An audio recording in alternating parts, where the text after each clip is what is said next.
Representative of a human rights organization Argentina rejected once again the necessity and urgency decree that deregulates the economy of the South American country and considered unacceptable articles of the law basis and starting points for the freedom of the Argentines and sent by the executive to the parliament. A correspondent in Buenos Aires, Carolina Silvestre, with the story. According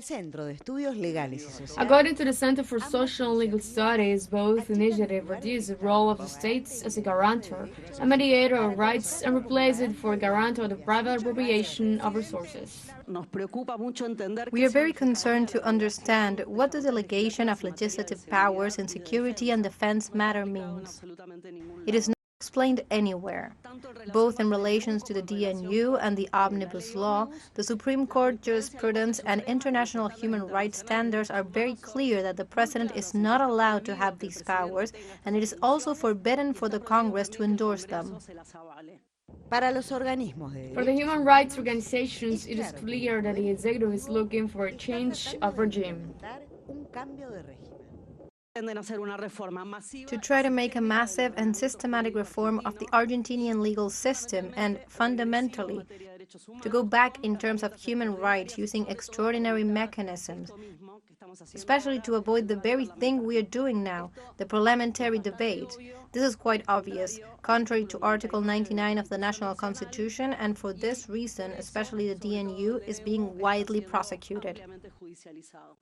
These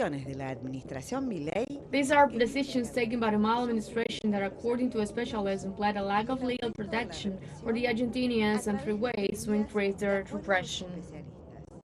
Una es el discurso. One is the narrative. There is an extremely violent narrative, not only by the government, but also by its followers in the social media, boots, and all the means of communication they use, by which anyone who criticizes is attacked in a very strong, very hard, and very aggressive way. On the other hand, there is the Bullrich Protocol for repression. It is a protocol that assumes that any popular claim made is in itself a crime.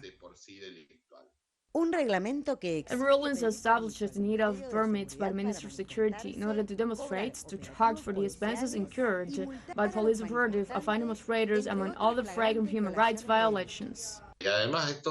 In addition to all this, what we have is a regulation that the Ministry of Security said offhand, well, you can consider it withdrawn, when she realized it was nonsense. But she didn't withdraw anything.